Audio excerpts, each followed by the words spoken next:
4 avril 2001. Paul Heyman, personnage clé du catch hardcore, annonce la fermeture de la ECW. La fédération de l'extrême, endettée de presque 9 millions de dollars, n'a pas d'autre choix que de vendre la compagnie. En 2003, après plusieurs références à la ECW, la WWE rachète les droits et les biens de la fédération créée par Todd Gordon. Paul Heyman se verra offrir un contrat par la compagnie de Vince McMahon dès 2001. Commentateur, puis manager de Brock Lesnar, l'ancienne grande figure de la ECW semblait bien établie dans la fédération dominante des années 90. Mais en décembre 2004, un investisseur anonyme fait surface, faisant le pari fou de créer la plus grande fédération de tous les temps avec un apport de seulement 1 million de dollars. Un seul homme a les cartes en main pour mener à bien le projet nommé Elite. Paul Heyman. Ce dernier se voit donc confier la All Elite Wrestling. Paul Heyman, businessman et booker émérite, décide de tout miser sur le catcheur indépendant. Les stars indie et les jeunes loups prêts à se faire un nom dans la fédération de la révolution. La All Elite Wrestling est née. Yup tout le monde, c'est Vico, j'espère que vous allez tous très bien. Aujourd'hui on se retrouve pour le 47e numéro de notre carrière avec la All Elite Wrestling, toujours sur TEW 2016. Au mois de juin 2008, on s'était laissé lors du précédent épisode sur AEW Double or Nothing, le deuxième pay-per-view de notre année 2008, et Steve Austin qui dans le main event a fait face à Samoa Joe et Doug Williams dans un triple threat match pour le championnat du monde de la fédération, et Steve Austin qui a fait le tomber sur Samoa Joe pour conserver sa ceinture mondiale. On était du côté du Northwest, on a fait sell out, 7500 personnes dans les gradins, c'était plein à craquer avec un broadcasting absolument extraordinaire. 1.78, c'est notre record, et 1 300 000 personnes devant leur écran de télévision, avec un show qui nous a fait un rating général de 76. On aurait peut-être pu faire un peu mieux, c'est vrai, mais enfin quand même un show plutôt solide. Et aujourd'hui dans cette vidéo on va bien sûr continuer notre booking. Au programme, le booking complet du mois de juin 2008 avec 8 shows bien évidemment à débriefer ensemble. Mais avant ça, avant de rentrer dans le vif du sujet, d'aller dans les backstage d'AEW Rampage et de commencer notre épisode en termes de booking, j'ai fait quand même quelques petites choses en off et je m'en vais vous communiquer tout ça, notamment par rapport à notre deal TV. On était diffusé sur la Fox qui nous diffuse bien évidemment dans toutes les régions des États-Unis ou presque, avec quand même une influence médium. On était également diffusé, on est toujours diffusé du côté de la Nouvelle-Zélande, là aussi en médium, et j'ai décidé aussi quelque part d'étendre un peu notre popularité et de nous mettre sur la carte de l'Europe. Et oui, on est diffusé désormais via la première sur toute l'Europe centrale en médium également, et également aussi au Japon du côté d'Hokkaido, là aussi en médium pour les 6 prochains mois, ce qui va nous permettre normalement de gagner un petit peu de l'importance et de l'influence. On sait que lors du dernier épisode, on a perdu une place au ranking. C'est dû au fait qu'en dehors des États-Unis, on n'est clairement pas populaire. Certes, Nouvelle-Zélande, on est à 38, mais sinon, quand vous allez au Canada, quand vous allez dans les îles britanniques, quand vous allez au Mexique, au Japon ou en Europe, clairement, c'est le néant et c'est le moment de remédier à cela. Voilà donc pour ce que j'ai fait en off. On a apparemment une signature de contrat qui est un pay request d'El Generico, actuel champion du monde par équipe, qui est très très loin d'être sur la même longueur d'onde que son partenaire et ami Kevin Steen, qui a pris un coup sur la casquette, apparemment payé 1538 dollars par apparence, moins que les 2330 qu'il vaut. Il demande donc 792 dollars de mieux. Je lui donne 75%. Normalement, El Generico, il ne devrait pas faire la gueule. Je suis également en négociation avec Dave Ebner en qualité de road adjunct, mais je sais pas vraiment si je vais officialiser ce contrat, parce que je me suis aperçu quand même que j'avais de quoi faire en dehors de Paul Heyman. On va s'en aller tranquillement du côté d'AEW Rampage et des backstage, en espérant qu'il n'y ait pas d'incident. Peut-être sont-ils positifs. Oui, on l'espère, incident impliquant Don Callis et Ted DiBiase Senior. On sait que c'est la cour des catcheurs, Ted DiBiase Senior et Don Callis apparemment, non, qui s'entendent plutôt bien backstage. Ils ont apparemment fait des blagues, ils étaient de bonne humeur, et ça a infecté positivement le locker room, tout simplement, de Rampage. Merci messieurs, c'est une bonne nouvelle. Je boucle le show de mon côté et on en parle juste après. Emo Linwood Ice Arena devant 750 pèlerins à nouveau dans le Midwest, et je préfère prévenir tout de suite, comme ça au moins vous êtes au parfum dès le départ de cette vidéo. tous nos shows, que ce soit Rampage ou Dynamite, vont se faire dans le Midwest, région où on est le plus populaire, parce que oui, on perd quand même pas mal d'argent, et ça serait peut-être bien quand même d'essayer d'avoir une balance à peu près positive à la fin de ce mois. C'est pour ça qu'on va faire tous nos shows dans le Midwest, bourriner dans cette région où on est le plus populaire. Et on démarre notre show B avec un angle qui nous fait quand même un 61 de rating bien solide, et Ted DiBiase Senior avec son fils Ted DiBiase et Bobby Roode, qui a été 2 fois champion TNT, ancien champion intercontinental, qui sont donc dans le bureau du chairman, celui qui dirige Rampage, oui, le fondateur de Rampage et Ted DiBiase Senior. Cette fois-ci, il va pouvoir reprendre le contrôle de son show, mais surtout, le contrôle de ce qui se passe autour du titre intercontinental. Bobby Roode, avec le momentum qu'il a accumulé depuis son retour, va faire face à Nick Nemeth. C'est clairement une certitude, mais avant ça, on va jouer team player avec Ted DiBiase Jr. qui se propose, avant l'affrontement Bobby Roode, Nick Nemeth, d'affronter le champion intercontinental cette semaine pour tout simplement fatiguer un petit peu Nick Nemeth, histoire de permettre à Bobby Roode d'être peut-être avec un certain avantage. Bobby Roode, bon, on va pas dire que ça lui plaît pas, mais il aurait préféré avoir son match de championnat là tout de suite cette semaine, et puis surtout le faire sans avoir eu une intervention, on va dire, extérieure en amont. Mais Bobby Roode, il se plie finalement à ce que demande Ted DiBiase Senior, et puis surtout à la volonté de Ted DiBiase Jr. d'être un team player. Donc ce soir, Ted DiBiase Jr. face à Nick Nemeth dans le main event, le titre bien sûr pas en jeu. Super performance de Ted DiBiase Senior, pareil pour Ted DiBiase Jr. Ted DiBiase Senior est apparu excellent dans ce segment, on a vu que lui. Bobby Roode, rien trop de rapporté sur sa performance. Edgy Lee face à Lizzie Valentine. Edgy Lee, ancienne championne TBS, qui bat Lizzie Valentine. Match abyssal, 6 minutes 29 de combat. Victoire via pinfall avec le Black Widow. Performance de 31 pour Edgy Lee, 18 pour Lizzie Valentine. Edgy Lee, ça commence à monter petit à petit. Et elle va venir confronter Edgy Lee, Lacey, la nouvelle championne TBS, qui était présente à la table des commentateurs pour regarder l'action. Bon, elle était plus quelque part occupée à parler d'elle et de son accomplissement et à chambrer Reign plutôt que de regarder vraiment le match d'Edgy Lee. Mais Edgy Lee, elle va confronter Lacey. Jeu de regard, elle va regarder aussi la ceinture et elles vont pas se parler, mais on sent que Edgy Lee, elle a les yeux rivés sur cette ceinture et qu'elle aimerait bien récupérer son bien. Et enfin, le main event qui nous fait un 45 de rating plutôt correct. Match avec une petite hit, avec du catch moyen, bien sûr. 11 minutes 53 de combat, qui va voir la victoire de Ted DiBiase Jr. face à Nick Nemeth. Et oui, en 11 minutes 53, quand Nick Nemeth va se faire compter à l'extérieur. Il va y avoir à un moment donné une bagarre entre Ted DiBiase Jr. et Nick Nemeth à l'extérieur du ring. Et dans le dos de l'arbitre, James Keenan va intervenir et va mettre KO Nick Nemeth, qui va finalement être compté à l'extérieur. Victoire de Ted DiBiase Jr. via count out avec une performance de 32 pour le principal intéressé. Et Nick Nemeth qui fait un bon petit 50. Nick Nemeth qui forcément, vous l'imaginez, aura laissé un peu d'influx nerveux et surtout qui va peut-être avoir un manque de confiance pour ses prochains affrontements et surtout sa prochaine défense de titre qui va vraisemblablement être face à Bobby Roode. 45 de rating global pour ce show, rien de spécifique à rapporter puisque c'est un show B, pas besoin de storyline. Bref, 45, un show plutôt correct, même si j'aurais bien aimé atteindre les 50 alors qu'on a le profil de Jack Victory. Garçon apparemment qui a été affilié à la ECW à un certain moment. Bonne tête le bonhomme, mais bon, peut-être un peu vieux pour notre produit. TV rating de 0.13, je me demande si on n'avait pas fait d'ailleurs ce rating là lors du dernier Rampage, on va tout de suite voir ça. On avait fait 0.14, on perd un petit peu, 108 150 viewers la semaine dernière, là on fait 104 660. En même temps, on fait un show qui est quand même 13 points inférieur à celui qu'on avait fait la semaine dernière. Mais bon, en même temps, voilà, quand vous avez Ted DiBiase Jr. dans le main event, c'est moins qualitatif que quand vous avez Bobby Roode. Des incidents backstage dans les locker rooms d'AEW. Dynamite, premier du nom en ce mois de juin 2008, 82% de rating global, mais ça clignote rouge. Allons voir ce qu'il s'y passe. Incident impliquant Roddy Piper. Ça va devenir compliqué, Roddy Piper. Hein. Honnêtement, il a trop bu, pas en condition de travailler, renvoyé chez lui. À nouveau fine. Roddy Piper qui améliore son comportement. Mais encore une fois, je le dis et je le répète, là ça devient compliqué avec Roddy Piper. Surtout que pour l'instant, j'ai pas de plan concret pour le faire revenir.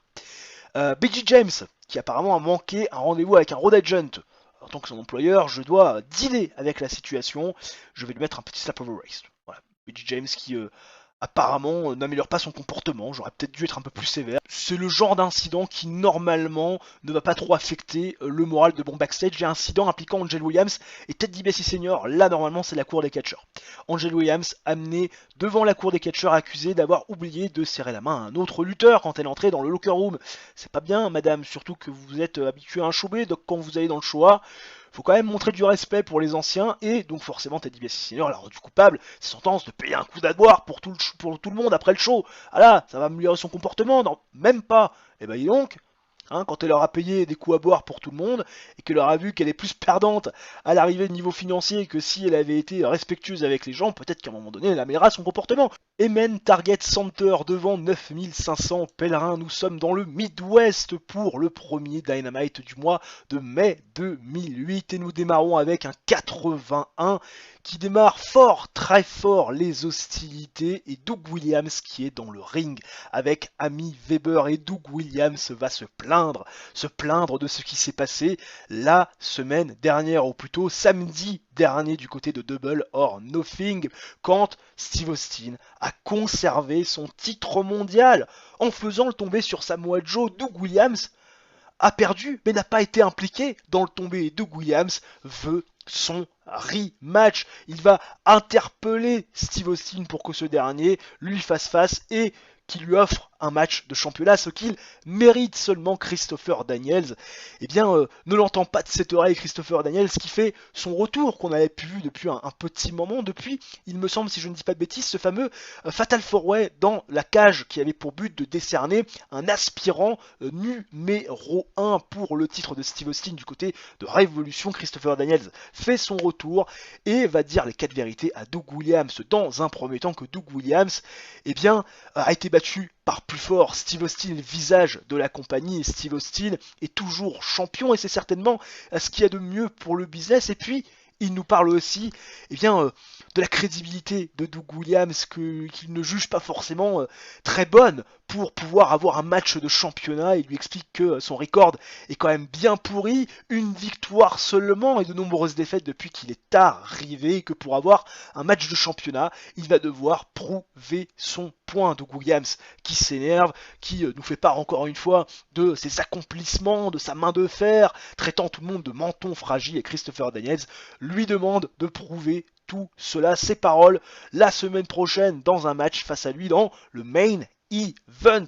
Doug Williams, Christopher Daniels, la semaine prochaine pour le dernier combat du show, pour clôturer la soirée. C'est officialisé et on démarre la storyline Challenger Battle. Eh oui, bien sûr.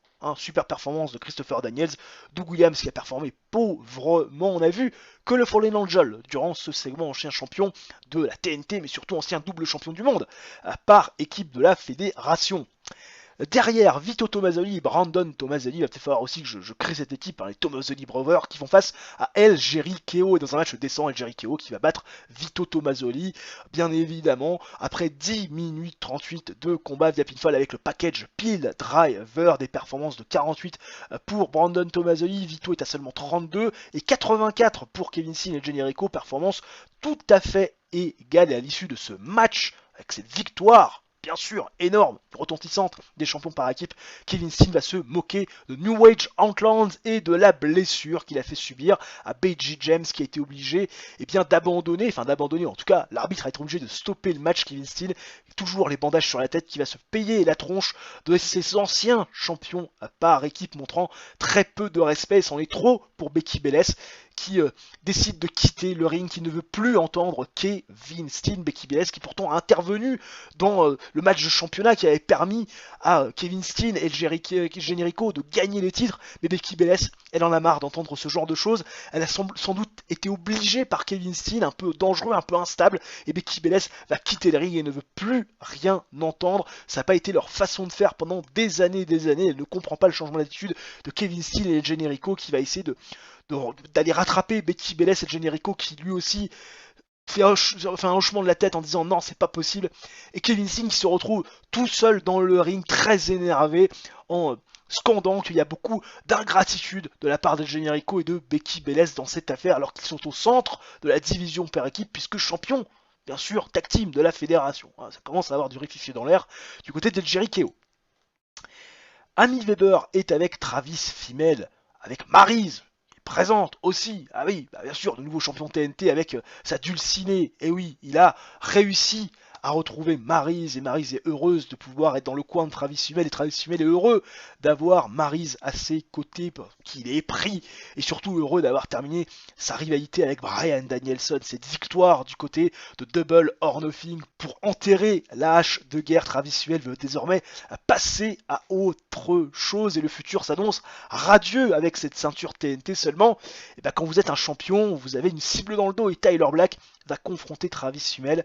Tyler Black qui avait remporté une Battle Royale du côté, on le sait, de Révolution pour avoir un match de championnat TNT, qui s'est un peu fait screwed face à Bryan Danielson parce qu'il a gagné ce match via des comptes à l'extérieur sans pouvoir prendre la ceinture. Et Tyler Black le dit et le répète, c'est à cause de Travis Fimmel qui n'a peut-être pas pu aller chercher ce titre TNT. Donc aujourd'hui Tyler Black veut son opportunité face à Travis Fimmel qui va accepter de lui offrir ce soir dans le main event. Travis Fimmel qui n'a pas été bon pour aller en dehors du script, un segment assez moyen mais 66 quand même, qui nous permet bien sûr d'hyper le main event.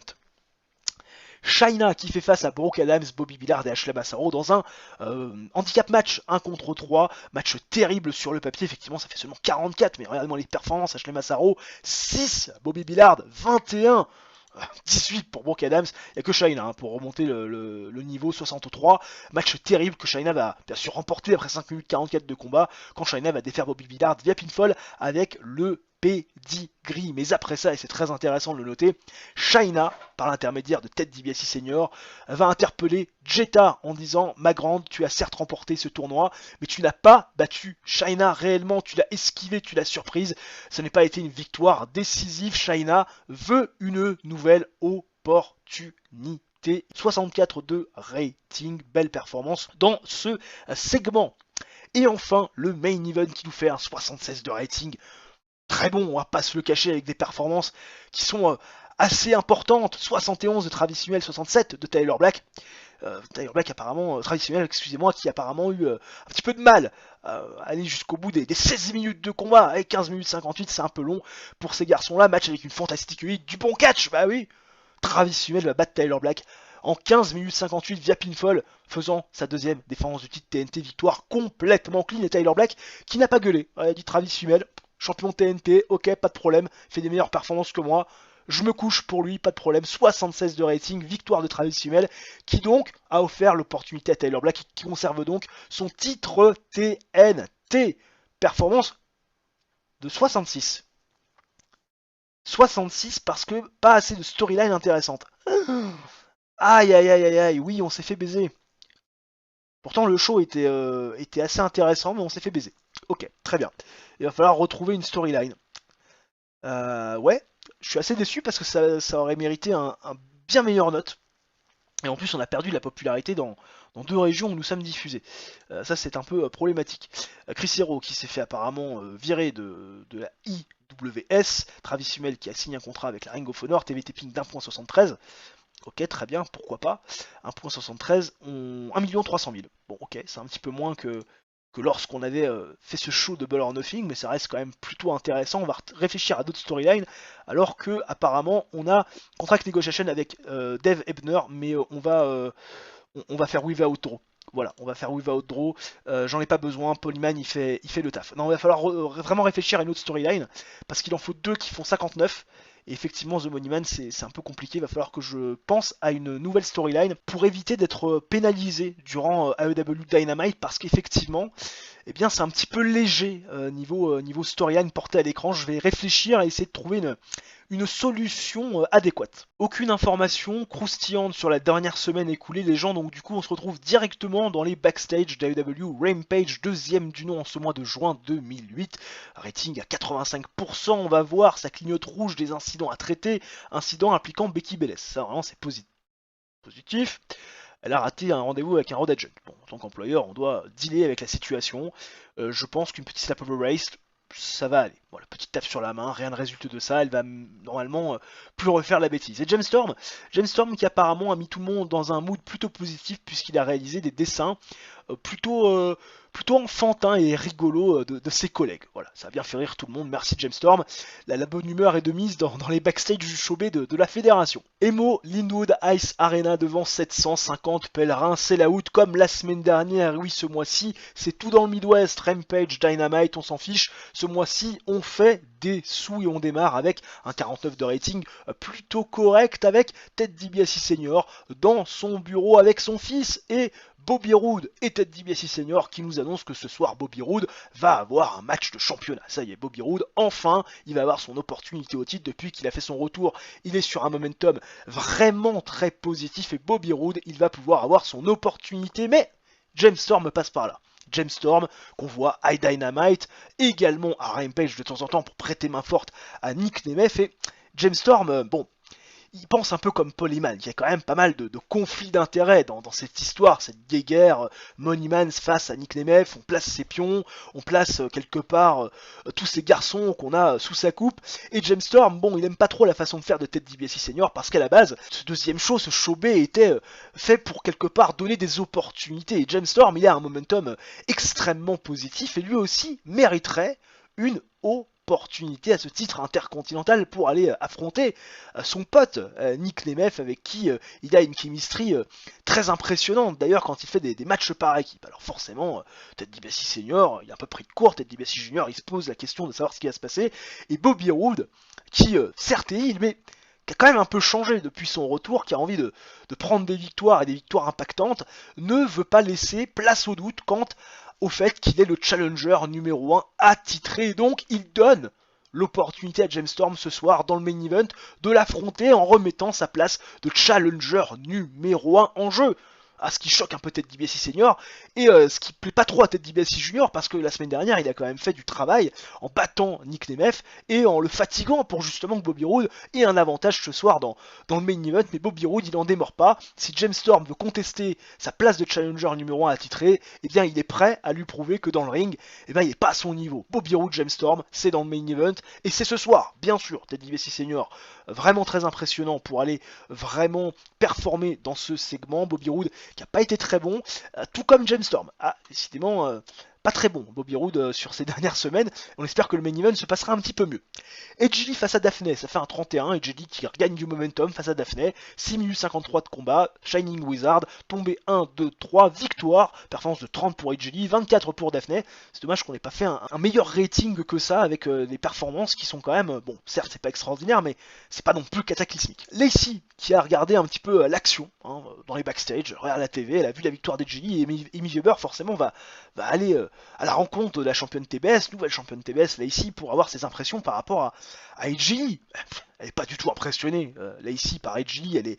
Elle est petite, elle ressemble à Monsieur et Madame Tout le Monde. Elle n'a pas vraiment quelque part le charisme et le physique d'une star, donc elle n'est pas très impressionnée et elle fait pas très grand cas d'Edge Lee. D'ailleurs, elle le dit, je ne la respecte pas. Ici qui se montre très désobligeante envers Edge Lee, ses performances et surtout son record qui est quand même assez impressionnant somme toute. Le 66 des familles, on va faire un bon rating cette semaine du côté du showbé avec un match décent entre James Storm et Bobby Roode, 13 minutes 28, on a laissé un petit peu de temps, et la victoire de James Storm face à Bobby Roode, et oui, last call, tombé 1, 2, 3 après l'intervention botchée de Ted DiBiase Junior qui avait été très agacé dans les backstage de voir que Bobby Roode allait remettre son opportunité en jeu alors qu'il a fait tout le travail la semaine dernière. Ted DiBiase Junior qui coûte la victoire à Bobby Roode. Ah ouais, James Storm qui va devenir challenger numéro 1, Ted DiBiase Senior qui se prend la tête dans les mains, Ted DiBiase Junior qui est fin énervé, et Bobby Roode qui regarde avec les yeux du démon Ted DiBiase Junior qui lui a coûté quelque part l'opportunité de faire fermer le clapet à James Storm. Performance de 66 de James Storm, énorme performance. 57 de Bobby Roode et la storyline The Money Man avance et gagne de la hit, bien évidemment, avec ce segment. Et on fait un gros 56. Pas de commentaire particulier sur ce show, mais enfin quand même, gros main event et surtout gros retournement de situation, les copains. Et oui, Bobby Roode, on est encore un peu le frustré. Bah oui, attention, faut pas non plus être tout à fait prévisible, sinon il n'y a plus d'intérêt à suivre cette carrière. Très bien, oui, parce que je suis en négociation avec Michel McCool, ça je l'ai fait un petit peu en off, mais je suis en négociation avec Michel McCool, la WWE qui continue à m'emmerder avec une potentielle signature pour encore un peu plus donner de l'importance à ma division féminine, était des ratings de 0.15. TV rating de 0.15, ce qui est plutôt sympathique. On avait fait combien? On avait fait 0.13 et là on fait 0.15, 114 000 viewers. Bon, en même temps, c'est vrai qu'on fait un show quand même 11 points supérieur à celui de la semaine dernière. Bon, Michelle McCool, bon, que je vous explique, j'étais en négociation avec cette dernière parce que... non, c'est pas du tout là où je voulais aller. Michelle McCool, j'étais en négociation avec cette dernière parce qu'elle a été en fin de contrat avec la fédération de Vince McMahon. Et donc du coup, je me suis dit, allons-y, pourquoi pas. Alors je suis déjà à 9 000 $ pour l'ami Michelle McCool. Et apparemment, la dernière offre formulée de la WWE n'est pas considérée sérieusement. Bon, en même temps, c'est vrai que j'ai lâché le pognon, hein, 9 000 $ pour Michelle McCool. Et a priori, bon, c'est la seule négociation ou la seule contrat qui est sérieusement considéré par Michelle McCool, ce qui est plutôt déjà une bonne nouvelle. Si on pouvait se renflouer avec Michelle McCool, sachant qu'on a déjà Melina, et oui, puisque elle est déjà dans la fédération, Melina, on l'a déjà prise à la fédération de Stanford. Si on pouvait avoir Michelle McCool, j'avoue que ça pourrait être quand même intéressant dans les prochaines semaines, notamment pour cette division féminine. Bah oui, que je garde au chaud. Plein de choses qui se passent dans la division féminine, bien sûr. On va essayer de la mettre au niveau de ce qu'on fait chez les hommes, histoire qu'il y ait une parité et surtout de l'entrain aussi pour cette division qui prend en prestige et surtout en momentum. À nouveau, des incidents backstage dans les locker rooms d'AEW Dynamite, malgré nos 86% de rating, ça clignote rouge. Que se passe-t-il? Incident impliquant Shayna et Jazz. Alors ça, c'est pas bon. Autant te dire que je suis pas du tout serein. Shayna qui a causé un incident backstage, puisqu'apparemment, elle a été assez virulente envers Jazz, carrément une bagarre a éclaté entre ces deux filles-là, et il faut forcément traiter. En tant qu'employeur, Shayna, elle va prendre une amende. Faut quand même pas déconner. Shayna améliore son comportement après cet incident. Shayna est contente de ma décision, et Jazz est contente également de ma décision. Elle a bien traité l'incident. Je boucle le show de mon côté, et bien sûr, on en parle juste après. Emen Target Center devant 9500 pèlerins, à nouveau sell-out dans notre arène mère comme la semaine dernière, et nous démarrons avec un 71 de rating, j'ai envie de dire de bonne facture, oui, parce qu'on a dans le ring Travis Hummel, le champion TNT, et Maryse. Travis Hummel qui nous parle de l'expansion TV de la All Elite Wrestling, désormais diffusée en Europe et également au Japon depuis la semaine dernière. Et il est heureux d'avoir pu montrer finalement un beau visage du titre TNT la semaine dernière dans le main event face à Tyler Black, et il espère que cette expansion TV de la All Elite Wrestling permettra au titre TNT et donc TV de la fédération d'obtenir encore un peu plus d'exposition. Et ce soir, il va tout simplement être en action face à n'importe qui dans le locker room qui décidera d'aller le défier, même si ce soir le titre ne sera pas en jeu. D'ailleurs, on démarre une storyline TNT Worldwide, histoire quand même d'avoir des storylines assez intéressantes, puisque vous savez qu'on s'est fait un petit peu avoir la semaine dernière. Et puis on va changer également la gimmick de Maryse qui passe d'Arrogantite à Diva. J'espère que ça va bien se passer. C'est average, c'est plutôt pas mal. Travis Hummel qui va se retrouver face à Buff Bagwell dans ce match plutôt intéressant. 67 de rating. Travis Hummel qui défait en 11 minutes 12 Buff Bagwell.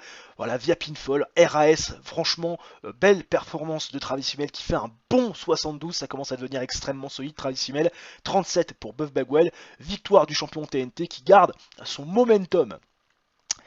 Derrière, Kevin Steen, El Generico et Becky Belles dans les backstage, non, que dis-je, dans le ring, bien sûr, puisque Kevin Steen veut encore une fois s'exprimer, bandage toujours sur la tête. Bien évidemment, vous imaginez qu'il est hué par la foule. Kevin Steen qui tout simplement s'impatiente par rapport à ses nouvelles victimes. Il a envie d'avoir de nouveaux challengers, bien évidemment, Kevin Steen, pour passer ses nerfs et puis avoir encore un peu plus d'impact et continuer à dominer cette division par équipe. La question qui se pose, c'est qui va terminer gisant dans une mare de sang sous ses coups après BG James. Et c'en est trop pour El Generico qui va prendre le micro des mains de son pote, de son meilleur ami dans le business, même s'ils ne sont pas vraiment amis dans notre réalité virtuelle, en disant que ça ne peut plus continuer comme ça. Kevin Steen ne sait pas ce qui s'est passé, peut-être que c'est cette blessure à la tête infligée par les Steiner Brothers qu'ils avaient attaqué à coups de barre de fer dans les backstage il y a quelques mois de cela. Mais El Generico, il reconnaît plus Kevin Steen, il a le courage de lui dire enfin ce soir, il gagne des matchs comme ils n'ont jamais gagné des matchs, avec des interventions illicites et puis également des coups de sang de Kevin Steen, comme ça avait été le cas du côté de Double or Nothing face à New Age Orleans, The Keep et Beiji James. Il ne se reconnaît pas là-dedans, il ne veut pas continuer à défendre cette ceinture dans ces conditions-là, et il va poser son titre face à Kevin Steen, Becky Belair, qui elle carrément va se poser devant Kevin Steen et lui asséner une énorme baffe pour ses agissements et surtout ce qu'elle lui a obligé à faire ces dernières semaines. El Generico et Becky Belair qui vont tourner le dos à Kevin Steen, qui ne va pas accepter un tel affront et qui va choper Becky Belair et El Generico et leur porter leur finisher sur des chaises. Il va même forcer à un moment donné Becky Belair à regarder El Generico se faire massacrer à coups de chaise par Kevin Steen, qui va s'en prendre à son meilleur ami et à sa manageuse. Plutôt de longue date, Becky Belair, Kevin Steen qui pète complètement les plombs et qui va célébrer avec les 2 ceintures par équipe, avec le corps gisant d'El Generico sur le sol et Becky Belair qui est allongée sur le ventre complètement groggy. Kevin Steen a pété les plombs et s'en est pris à son partenaire et à sa manageuse. 70 de rating, Kevin Steen a pété les plombs et a complètement perdu le contrôle. Ensuite, The Nest qui fait face à Ken Anderson et Chris Hero, 68 de rating, match décent. The Nest défait Ken Anderson et Chris Hero en 7 minutes 58 quand Jon Moxley va défaire Ken Anderson via pinfall avec le Mox City. Et oui, Tyler Black un peu en losing streak, enfin en tout cas pas avec des victoires aussi importantes que ce qu'il aimerait, lui qui se voyait déjà champion TNT.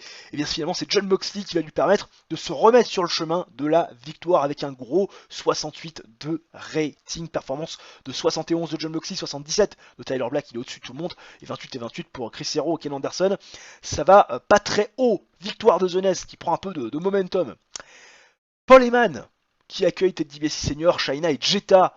Elles vont s'asseoir et parler de leur affrontement qui va se passer la semaine prochaine. Et oui, Chyna, Jetta, bon, c'est une longue histoire, on le sait, et elles vont avoir l'occasion de s'affronter pour le titre féminin. Jetta ne voit quelque part aucune contradiction à remettre son titre en jeu face à Chyna. Chyna qui se vante d'avoir fait le pin, bien évidemment, vous l'imaginez, par l'intermédiaire de Ted DiBiase Senior, se vante d'avoir fait le pin sur Jetta, de lui avoir rivé les épaules pour ce titre, et elle est quelque part un microbe que Chyna va écraser la semaine prochaine, reprenant le titre, son titre, qu'elle a gardé au chaud pour elle. Jetta forcément, elle est amusée, vous imaginez bien, des propos de Chyna, encore une fois, on ne la considère pas, on ne la prend pas au sérieux, mais Jetta, elle le dit et le répète, on ne pensait pas qu'elle était capable de devenir championne, elle est devenue championne, on ne pensait pas qu'elle était capable de conserver son titre aussi longtemps, elle a réussi à conserver son titre aussi longtemps, à survivre à Amazing Kong et à Chyna, à revenir après le assaut, et puis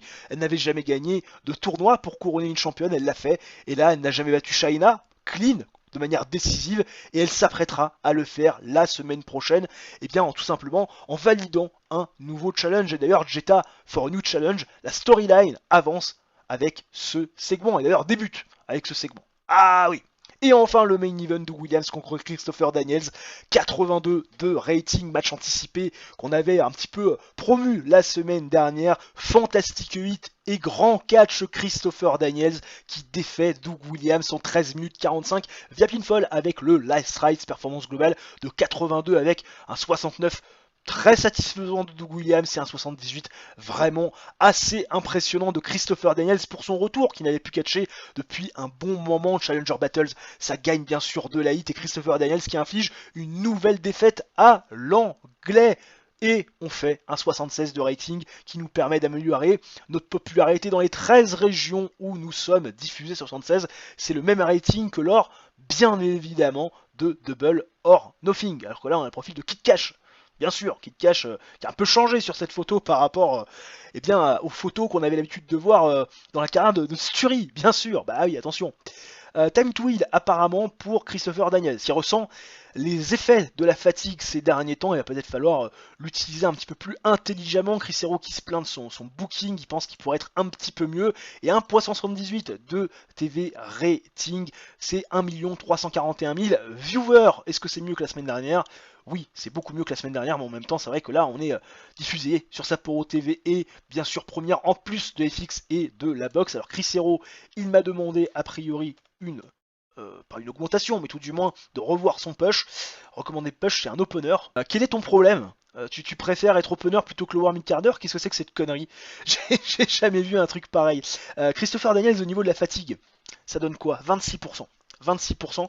Christopher Daniels, on l'a pu utiliser depuis un bon moment, hein, Christopher Daniels. Hein. C'est vrai que quand on y réfléchit bien, Christopher Daniels, si on regarde ses matchs à la All Elite Wrestling, je crois qu'il a pu catcher effectivement depuis ce match perdu hein, en cage lors de la première semaine de février. Ouais, donc effectivement, malgré le fait que on l'ait pas utilisé depuis un petit moment, il part tellement à droite à gauche au milieu, hein, tourner avec la Noah, tourner avec la TNA en main eventer, il fait tellement de choses le garçon que bah, c'est vrai que la fatigue commence petit à petit à s'accumuler. On va prendre soin de Christopher Daniels, même si on en aura quand même besoin dans les prochaines semaines.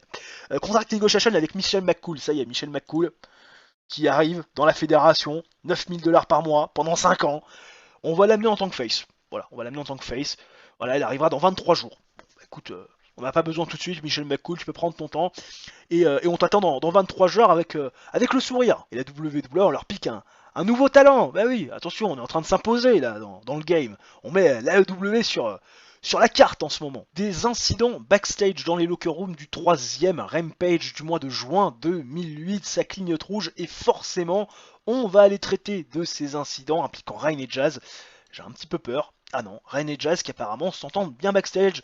Elles ont infecté le locker room de leur bonne humeur et ça a permis d'élever les esprits de chacun. Et bah écoutez, c'est une nouvelle très positive et on va s'en aller booker le show avec de la bonne humeur et surtout le sourire gravé sur notre visage. Merci mesdames. Emo Linwood Ice Arena, 750 pèlerins dans les gradins, un nouveau sell-out et nous démarrons avec un bon, que dis-je, un énorme 71, vous le voyez, les protagonistes sont prestigieux, on est dans le bureau du Moneyman, bien sûr Ted DiBiase Senior, le general manager de Rampage, et ça va se manger le nez entre Ted DiBiase Jr. et Bobby Roode qui reproche à Ted DiBiase Jr. d'avoir intervenu dans son combat, lui coûtant du même coup sa place de challenger numéro 1 en titre intercontinental, Ted DiBiase Jr. qui lui explique qu'il n'aurait même pas dû remettre en jeu cette place par respect pour le travail d'équipe qu'a effectué Ted DiBiase Jr.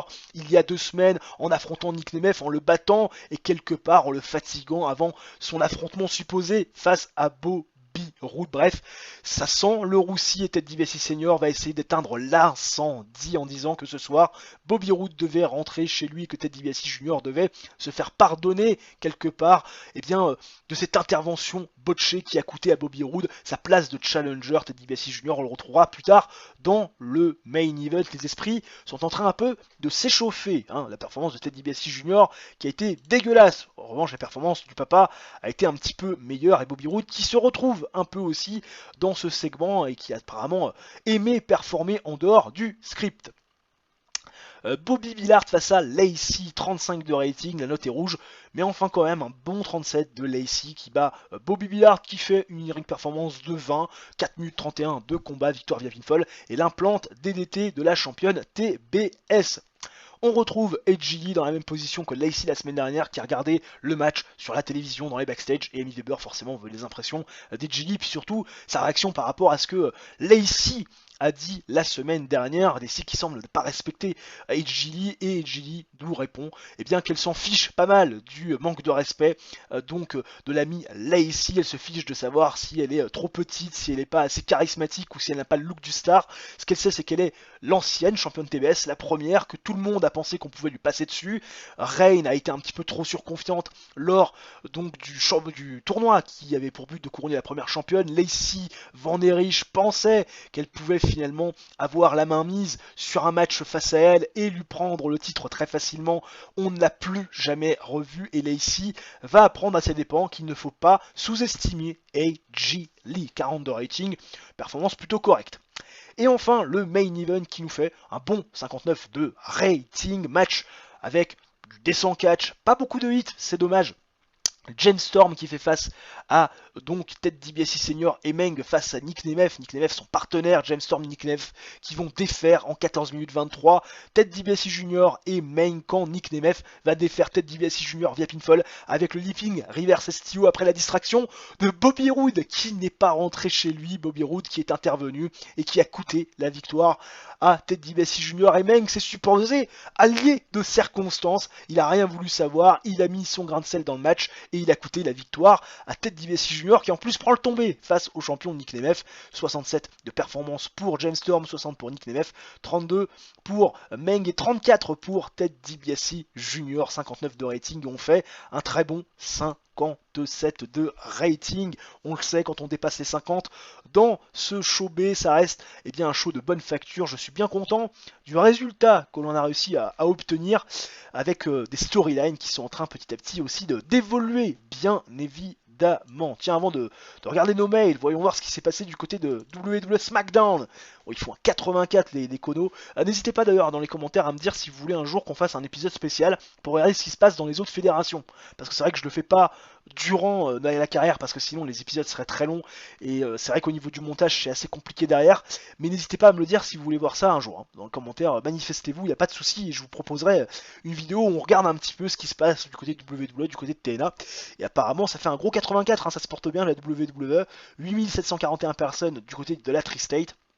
Edge qui défait John JBL par DQ dans le main event, ça fait 95, décidément il y a beaucoup de victoires par DQ, hein, voilà, là on se mouille pas trop, le booking 50-50, tout le monde reste fort, hein, celui-là on le connaît, c'est toujours d'actualité aujourd'hui. Bryan Danielson qui change de type de corps, apparemment il est musclé maintenant, bah, écoutez, merci monsieur Danielson, le garçon se retrouve plutôt bien, voilà, Danielson, on apprécie Ted DiBiase Jr. qui change aussi son style, qui est désormais un entertainer, Christopher Daniels qui apparemment va faire une nuit du côté donc de la TNA et de la Ring of Honor, et de Rampage qui fait 0.15 de TV rating, on va tout de suite voir ce qu'il en est. 0.15 c'est apparemment pareil que la semaine dernière, 114 000 de viewers la semaine dernière, on fait 115 000, un petit peu plus que la semaine dernière avec un show qui est un point supérieur à celui qu'on avait fait la semaine d'avant. Écoutez, le business est là et ça prend encore forme. Ce show là où on dépassait difficilement les 40 au départ, bah, regardez on se rapproche des 60, si c'est pas beau ça, l'expansion, hein, il y a l'expansion des événements avec Dynamite, et bien sûr des pay-per-view, mais il y a aussi l'expansion de Rampage, à ne pas oublier, et où on n'occulte pas celui-là, on en prend soin, on continue à travailler les storylines et à faire grandir nos stars de demain. À nouveau, des incidents backstage dans les locker rooms d'AEW. Dynamite, décidément, les semaines se suivent et se ressemblent, ça clignote rouge avec un incident impliquant Becky James. Alors ça peut être un rendez-vous manqué avec un Rhode Island, comme ça peut être aussi la drogue. Apparemment, non, c'est de la hit. Locker room, il a fait une blague de mauvais goût et c'est pas du tout passé. Voilà, c'est pas du tout passé, les gens ont pas rigolé, ça les a plus fait chier qu'autre chose. Ça a mis l'attention backstage. Slap over race. Cole Cabana est content de ma décision, Kip James également. Bref, je pense que l'incident a été plutôt bien traité. Emen Target Center devant 9500 pèlerins à nouveau, sell out dans le Midwest et on démarre avec une note correcte de 69 pour ouvrir les hostilités, un segment impliquant Paul Heyman et Kevin Steen. Paul Heyman qui nous annonce que suite à l'attaque de Kevin Steen sur El Generico, ce dernier n'est pas clear et va devoir s'absenter pour une durée indéterminée et forcément Paul Heyman convoque Kevin Steen pour rendre les ceintures vacantes. Kevin Steen qui arrive sous bien sûr les huées du public, toujours son bandage sur le crâne, et Kevin Steen qui va rendre les ceintures sans contestation aucune, plutôt content finalement de rendre ses titres parce que il en a eu marre de l'ingratitude d'El Generico et de Becky Bélez, eux qui ne sont arrivés à rien en étant gentils favoris de la foule et qui après leur changement d'attitude ont réussi à obtenir un titre sur lequel il courait depuis des années et des années. Kevin Steen en a eu ras-le-bol de cette ingratitude d'El Generico et de Becky Bélez qui l'a fait briller, qui l'a amené au sommet, parce que tout ça, bien sûr, c'est grâce à lui. Et maintenant Kevin Steen veut la jouer solo et tiens, il a appris que le titre TNT était désormais dans les mains de quelqu'un qui voulait exposer la ceinture, apparemment l'expansion du titre TNT dû au nouveau deal TV, et Kevin Steen ça tombe bien puisque lui il veut l'expansion de sa propre personne sur le show Dynamite de la All Elite Wrestling. Serment 69, Paul Heyman qui a adoré pouvoir aller en dehors du script et Kevin Steen qui va devoir faire des progrès bien sûr au micro dans les prochaines semaines pour être consistant afin de développer des rivalités autour de ses programmes. Samoa Joe qui fait son retour après sa défaite, bien sûr, dans le main event WWE Double or Nothing, où il a pris le tombé face à Steve Austin et il va affronter Buff Bagwell. Et il va prendre, bien sûr, vous l'imaginez, du momentum. Samoa Joe qui défait Buff Bagwell en 11 minutes 08 via pinfall avec le Iceland Driver. J'ai mis ce match en qualité de storytelling 77. C'est une très belle note. Derrière, Amy Weber se retrouve avec Doug Williams dans le ring et Doug Williams qui va se plaindre à nouveau de ce qui s'est passé il y a quelques semaines quand Christopher Daniels, enfin même la semaine dernière quand Christopher Daniels l'a battu l'épinglant au centre du ring, fair and square. Doug Williams il essaye de trouver des circonstances atténuantes et surtout des excuses à sa défaite et réclame à nouveau son match de championnat. Il veut Steve Austin, il veut que Steve Austin le confronte et lui offre ce match de championnat, mais encore une fois, c'est pas Steve Austin qui va se pointer, c'est James Storm qui en a marre d'entendre les gens se plaindre, on s'en souvient, Bob Holly, à chaque fois qu'il avait des problèmes, qu'il se plaignait, James Storm il était là pour lui rappeler au bon souvenir qu'il fallait arrêter de parler, mais surtout d'agir, et là il va avoir le même discours que face à Bob Holly, mon petit pote. T'as envie d'avoir un impact, t'as envie finalement d'être au top, et il va falloir que tu sois à la hauteur de tes prétentions, affronte-moi au lieu de discuter et de te plaindre. La semaine prochaine, James Storm confronte Doug Williams à un match one-on-one, 72 de rating. On fait avancer bien sûr la storyline. Challengers Battle, Amy Weber qui a improvisé plutôt bien durant ce segment, Doug Williams qui a fait un job vraiment extraordinaire au micro, tout comme James Storm, et c'est clairement une bonne nouvelle avec un bon 72 de rating qui permet de faire avancer tout le schmilblick. De retour de pub et Amy Weber qui se retrouve dans les backstage avec Travis Fimmel, le champion TNT, bras dessus avec Maryse et forcément Travis Fimmel, il a eu vent du challenge de Kevin Steen et ne voit aucun inconvénient à donner une opportunité à Kevin Steen qu'il trouve intéressant. Et oui, ce changement de comportement, il n'y a pas si longtemps, Kevin Steen était à sa place, favori de la foule, Travis Fimmel était quelque part le garçon UV. Aujourd'hui les rôles se sont inversés et il a un gros momentum, Kevin Steen, et surtout il a prouvé pas mal de points. Donc Travis Fimmel ce soir dans le main event, il va offrir une opportunité à Kevin Steen. Et oui, match de championnat TNT dans le main event, l'expansion du titre TV dans les plus hautes sphères de Dynamite. Amy Weber qui apparemment a fait un job plutôt intéressant, rien de rapporter de concret sur la performance de Travis Fimmel et de Maryse, mais la storyline continue à avancer. Chyna face à Jetta pour le titre mondial féminin. On avait fait un 70 entre Chyna et Jetta lors, si je ne dis pas de bêtises, du tournoi. Et là on fait un 71. Match décent, mais clairement là on va pas se cacher, c'est plus que décent, un 71. Match de 11 minutes 42, on a laissé du temps, des performances sont là, 62 de Jetta, 60 de Chyna. Match décent qui va se terminer via pinfall. Et la victoire de Jetta via Bridging Fisherman Suplex. Jetta fait sa première défense de titre. Elle a battu de manière décisive et clean Chyna au plein centre du ring. Vous imaginez la célébration, mais cette célébration elle va être interrompue par le retour d'Amazing Kong qui fait son retour de suspension et qui va s'attaquer à Jetta, la passant à tabac à coups de chaise et lui portant son implant buster et célébrant bien sûr avec le titre féminin de la All Elite Wrestling avec un pied sur la carcasse de Jetta affalée au sol. Amazing Kong est de retour et elle veut reprendre son bien. Et enfin, le main event qui nous fait un bon 75 de rating. Difficile de s'attendre à mieux par rapport au booking de ce match, mais quand même, rencontre avec une fantastique hit et du bon catch, des performances de 69 pour Travis Fimmel et de 66 pour Kevin Steen qui semblent ne pas cliquer. Ah, c'est une mauvaise nouvelle pour l'avenir. Travis Fimmel qui défait Kevin Steen en 12 minutes 26 via pitfall avec un fast roll-up. Eh ouais, fast roll-up, victoire de Travis Fimmel. Kevin Steen n'a pas fait la gueule, Travis Fimmel fait donc sa troisième défense du titre TNT et donc est toujours le champion TV de la fédération. Et on fait un bon 74 de rating qui nous permet d'améliorer notre popularité dans les 13 régions où nous sommes diffusés, alors que là, on a le beau profil de CM Punk qu'on aimerait bien sûr reprendre dans les prochaines années. CM Punk qui est parti du côté de la JPW, si je ne dis pas de bêtises. Il a été appâté par un gros salaire, ce que je peux comprendre, mais on va essayer de le récupérer. CM Punk, bien évidemment, vous l'imaginez, parce que si on le récupère, il y aura forcément des plans pour le garçon. Alors là, non, pas du tout Brand Split, j'ai pas appuyé sur le bon bouton. C'est la out, comme donc la semaine dernière, au MN Target Center, on avait fait 1 341 000 viewers la semaine dernière, on fait 1 348 000.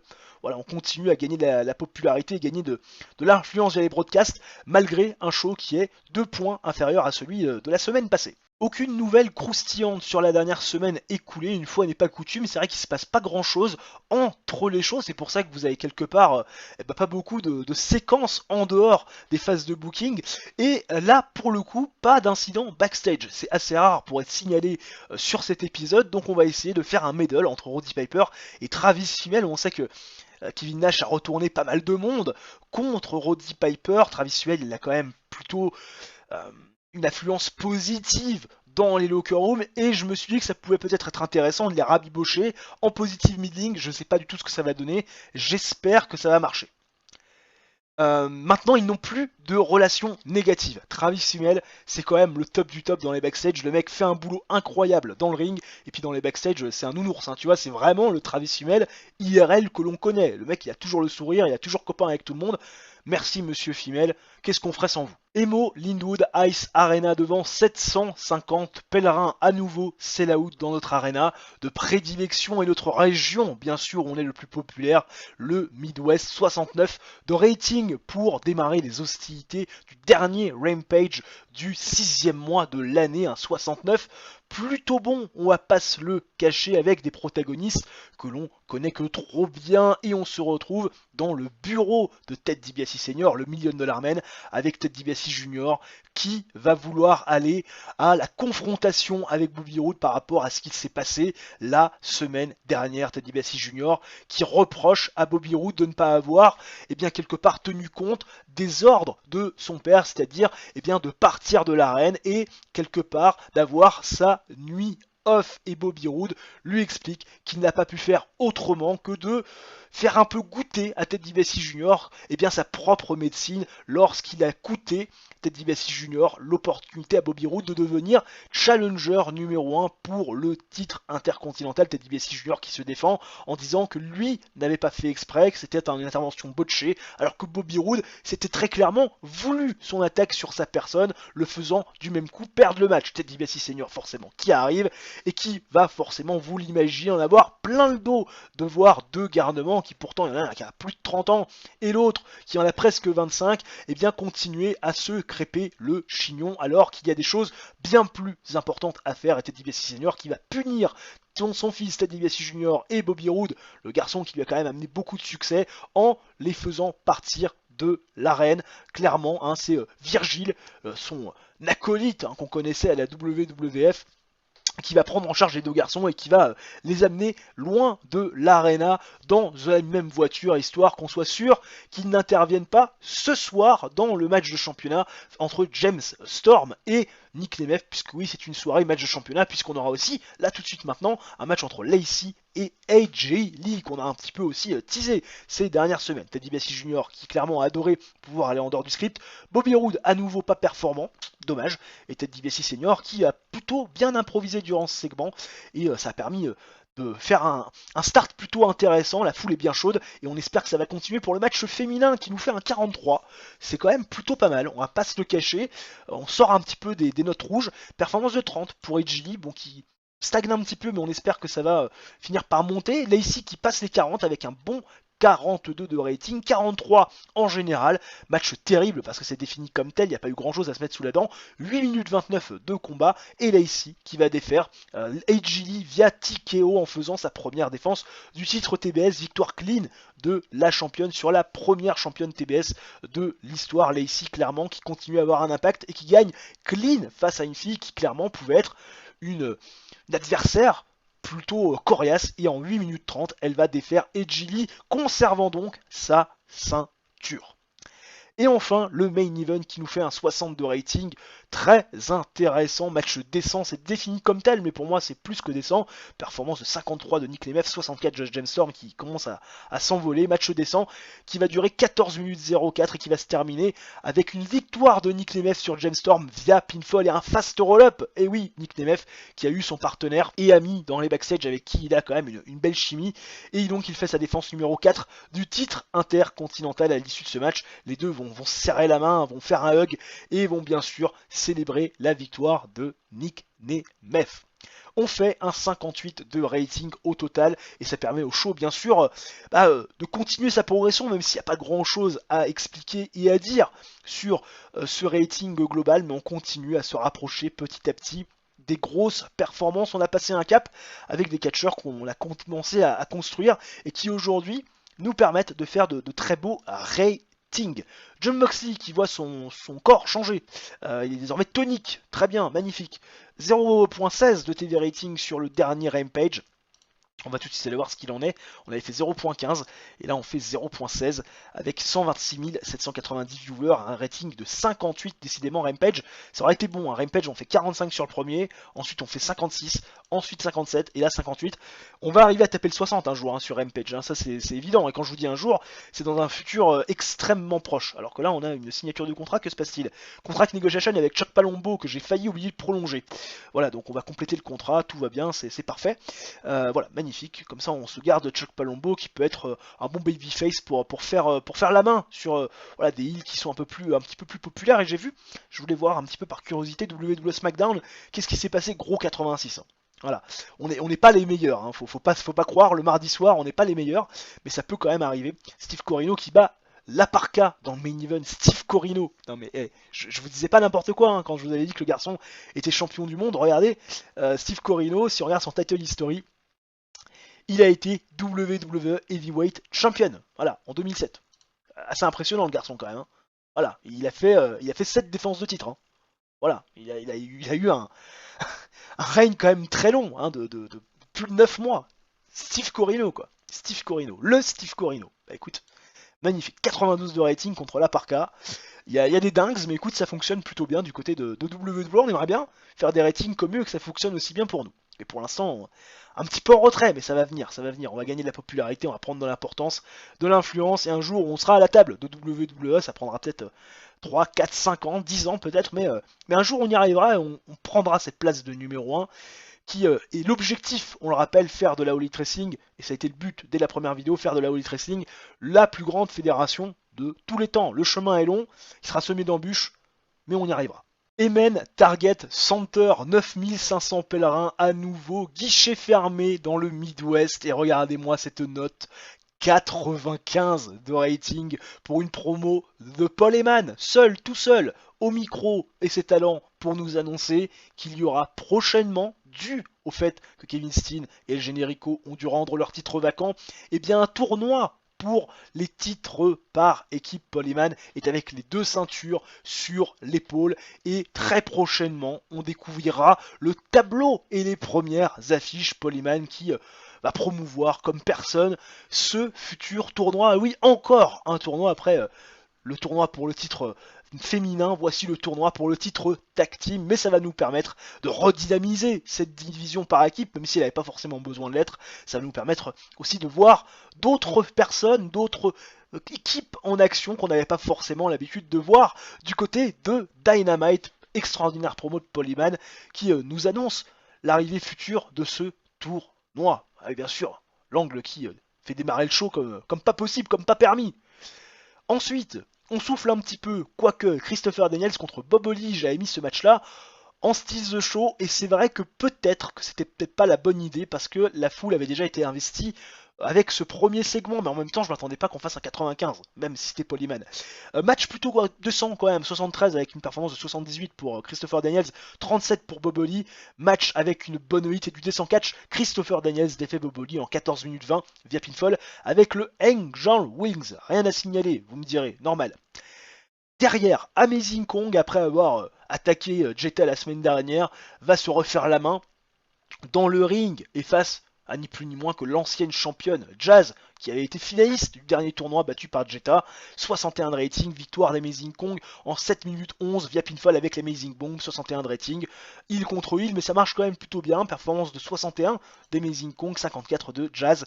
Amazing Kong qui continue à prendre du momentum et à continuer à avoir de l'impact bien sûr, mais vous imaginez on va pas s'arrêter là puisque Don Callis avec Amazing Kong va interpeller Jetta en lui disant ma grande, on vient pour le titre, on vient reprendre ce que nous n'avons jamais perdu. Et oui, il y a eu cette attaque frauduleuse dans les backstage, elles sont mis à 6 pour détruire Amazing Kong, lui faire tomber un échafaudage sur la tronche. Amazing Kong est de retour et Amazing Kong veut reprendre le titre qu'elle n'a jamais perdu. 62 rating, performance de Don Callis plutôt intéressante qui en plus s'améliore avec sa gimmick. Et enfin, le main event, James Storm face à Doug Williams avec Steve Austin qui a fait son retour, qui était présent à la table des commentateurs pour commenter l'action. Alors il n'a pas confronté Doug Williams, mais il va quand même se montrer un mois après avoir conservé sa ceinture. On l'avait plus vu depuis Double or Nothing. Il va être là présent à la table des commentateurs. Doug Williams qui va être un peu perturbé. Et c'est peut-être pour ça que ça a duré aussi longtemps. 16 minutes 27. Match avec une bonne hit et du descend catch. Doug Williams va quand même finir par avoir le dernier mot face à James Storm via pinfall avec le KO Theory. Victoire complètement clean. 62 de performance ring pour James Storm. 68 de Doug Williams. Et la storyline Challenger Battles forcément avance grâce à ce segment et on fait un bon 77 de rating qui nous permet d'améliorer notre popularité dans les 13 régions où nous sommes diffusés avec le bro profil de Yuzuka Obata qui apparemment a commencé sa carrière en 2005 et qui continue à travailler pour se chercher, voilà, se chercher un personnage, se chercher une identité. Bonne chance monsieur, mais ça sera pas avec nous c'est sûr. Boboli qui se plaint de son booking, booking récent, pauvre, pauvre, extrêmement pauvre. 2.01 de TV rating, oh voilà, c'est envolé. Ah bah là c'est l'envol, hein, 1 500 000 c'est l'éclate. Tout va bien, c'est magnifique. 77, non mais là on a quand même fait des performances incroyables. Dynamite, premier Dynamite 66, deuxième Dynamite 76, troisième Dynamite 74, et là on fait un 77. Hein. On va voir à la fin du mois comment évoluer la size, mais honnêtement c'était quand même plutôt intéressant. Alors on a vu Boboli se plaindre de son momentum. On va voir un petit peu ce qui se passe aussi, parce que ça on voit pas trop au niveau du Creative Meeting, on n'y va pas beaucoup. Je vous emmène pas assez dans les coulisses, peut-être éventuellement si vous en voulez plus, n'hésitez pas à me le dire dans les commentaires. Au niveau du franchise player, Christopher Daniels domine. Hein. Voilà, devant Scott Steiner, devant Kevin Steen, devant John Moxley et devant Kevin Nash. Franchise player, John Moxley il est 4ème, Kevin Steen 3ème. Ah ouais. Next Big Thing, Bryan Danielson, hein, 27 ans, Next Big Thing, c'est vraiment celui qu'on voit arriver. Cole Cabana, écoute, 28 ans et le mec est 2ème, pourtant on n'en fait pas grand chose. Travis Fimmel est 3ème, voilà. Lui aussi, garçon jeune, 28 ans, on continue à le construire. Nick Nemeth, 27 ans, 4ème. Claudio Castagnoli, 27 ans également, 5ème. Là ça me paraît plutôt logique, c'est vrai que Cole Cabana, bon, peut-être pas forcément celui auquel on aurait pensé pour la 2ème place du podium, mais pourquoi pas. Hot Prospects, écoute, des garçons qui pourraient devenir, pas forcément des stars, mais pas forcément des main eventers, mais qui ont le potentiel pour devenir une star. Nick Jackson, Matt Jackson, qui sont 1 et 2. On n'en fait pas grand chose non plus, peut-être qu'il faudrait relancer aussi les Young Bucks à un moment donné. Nick Nemeth est 3ème, Edge Lee est 4ème, Ted DiBiase Jr. est 5ème. Ah bon. Talk to Talk, Steve Austin est devant Christopher Daniels, Randy Savage 3ème, Paul Heyman 4ème, avec la performance de 95 qu'il nous a fait quand même, il pourrait être un peu mieux, Ted DiBiase Senior 5ème. Showstopper, bon là c'est les meilleurs qui sont dans le ring, hein, donc Christopher Daniels, Bryan Danielson, Samoa Joe, c'est devant, El Generico 4ème, Colt Cabana 5ème. Ah bon. Écoute, pourquoi pas. Ring Generals, Samoa Joe, Christopher Daniels, Bryan Danielson, Doug Williams, Beji, pourquoi pas. Secours du Momentum a pu savoir quoi en foot, Jetta, Tyler Black, Amazing Kong, Travis Himmel, Steve Austin. Et qui n'est pas chaud, Daphne, Chuck Palumbo, Boboli, Jay Briscoe et Chris Hero, ils sont dans... Ah ouais, c'est l'horreur, là c'est au chiotte, le Momentum, au chiotte. Time to Decline, Terry Funk, en même temps 63 ans. Kevin Nash, là il a passé son prime depuis 12 ans, mais bon, on en fait pourquoi pas encore quelque chose, même si on l'a mis un peu de côté depuis quelques mois. Boboli 3ème, Rick Steiner 4ème, hein, et puis Meng, 49 ans, hein, ça commence à être dur. Et au niveau d'Aiden James, on nous recommande Charlie Dormelissa, Joey Ryan, Kenny King, le Joker et Ray Gordy. Alors à la rigueur Joey Ryan, mais Charlie Dormelissa ça pourrait être intéressant, mais pour l'instant la division féminine elle est quand même plutôt remplie, donc on va pas s'amuser pour l'instant à la signer, mais toujours intéressant d'aller dans le Creative Meeting, ça donne 2-3 idées. Début du mois de juillet, et aussi bizarre que ça puisse paraître, les gens, pas beaucoup de nouvelles sur le dashboard. D'habitude on est inondé de mails, et là on nous propose simplement une nouvelle, la position de Booker de la JPWA qui apparemment est disponible. Bon, ça nous intéresse pas, c'est surpris d'avoir aussi peu de nouvelles. On a quand même a priori une signature de contrat ou un pay request, plus exactement, de Tommaso Ciampa, qu'on n'a pas utilisé beaucoup, hein, qui d'ailleurs depuis sa retour de blessure n'a pas fait son retour, donc il va peut-être falloir quand même que je me penche sur le cas Tommaso Ciampa, qui apparemment est payé $810 par apparence, moins que les 1900 qu'il vaut. 1090 d'augmentation, tu vas te calmer, hein, t'es gentil, mais là 818 ça ira bien, normalement il devrait pas faire la gueule. J'ai aussi traité de certains moral issues, pas de tous, parce que c'est vrai qu'il y en a certains qui demandent un peu cher, on va laisser un petit peu traîner tant que ça prend pas trop d'ampleur. ampleur. Un tour quand même sur les finances. Et là je vois qu'on est 11ème toujours en ranking. Ah, dommage. Un petit tour sur les finances où on fait 33 000 de pertes. Alors ça veut dire que même quand on va dans notre région de prédilection, techniquement on n'arrive pas à faire du positif. Alors ça c'est dû pas seulement au fait qu'on se fasse assassiner par le MISC, pas aussi dû au fait que on ait des contrats signés qui sont de plus en plus nombreux, avec notamment une grosse somme pour Bobby Roode ou Beji, c'est dû au fait qu'on fait un show B.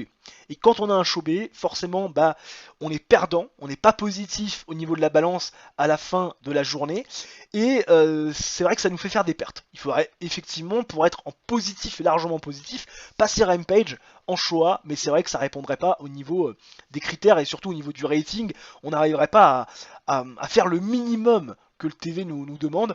Donc voilà, pour l'instant on fait un petit peu de négatif, mais voilà, ça reste à peu près stabilisé et on espère qu'on va arriver dans les prochaines semaines et les prochains mois surtout à passer cette balance, à l'équilibrer et pourquoi pas la passer au niveau positif. Au niveau du ticket de sales, 805 000. Voilà, 805 000, c'est beaucoup plus que le mois d'avril, par exemple.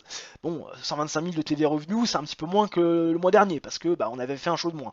Le sponsor, il nous a donné un petit peu plus. Marchandises, on a repassé à la hausse, c'est bien. Bon, même si c'est un peu moins qu'il y a 2 mois aussi. 315 000 $ de coût de worker, c'est un petit peu plus qu'au mois d'avril. On avait fait que 4 shows, enfin que 8 shows.